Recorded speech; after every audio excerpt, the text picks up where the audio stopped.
بسم الله الرحمن الرحيم. أهلا بكم مع حلقة جديدة من حكاوي الدكتور الحناوي، يقدمها لكم دكتور محمد الحناوي، استشاري النساء والتوليد.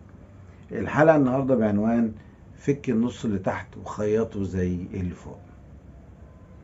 تبدأ القصة بدخول مصاب إلى استقبال مستشفى راس البر في جرح قطعي طولي في الخد الأيسر حوالي 15 سنتي، ما كانش عميق قوي، يعني كان نص سنتي في العمق، وكان شكله كده مش مظبوط، مسطول، ومعاه 2 أصحاب مساطيل.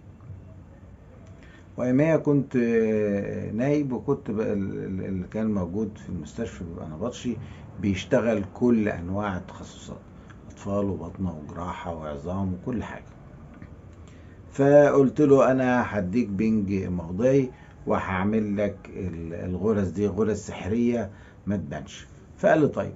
المهم اديته، حطينا الاول مطهر، وبعد اديته البنج الموضعي، وبعد لبست جوانتي وجبت خيط رفيع 4-0 نايلون، وابتديت اخيط غرز سحرية بنسميها سب كيوتيكولار سيتشرز. ابتديت اخيط في وشه.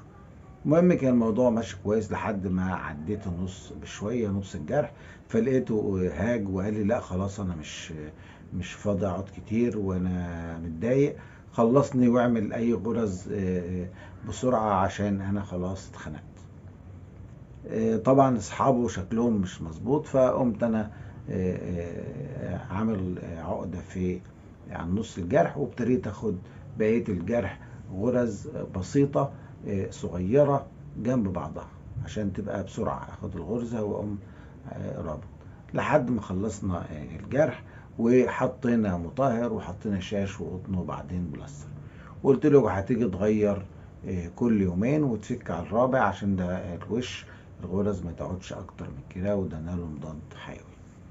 المهم ان هو فعلا جه غير وكده، وبعدين بعد اسبوعين لقيت حد بيقولوا لي بيدور عليك، فقابلته قلت له خير. قال له والله النص الفوقاني مقفول حلو مش باين، النص التحتاني اللي في الغرز البسيطة دي شكله مش عاجبني، فكهولي واعمله زي اللي فوق. قلت له لا خلاص، ده الجرح التئم على كده، ودي مش هينفع نعمل حاجة تاني دلوقتي، ولو حتى انت عايز هتبقى عملية تجميل وهتبقى صعبة مش زي الأول. وقلت له الحل بتاعك ان احنا نديك كريمات بتخفف من اثر الجروح. والى حلقة اخرى. أسأل الله أن يبشركم بما يسركم ويكف عنكم ما يضركم، ويجعل العافية لباسكم، والمغفرة ستركم، والسعادة طريقكم، والجنة دارنا وداركم.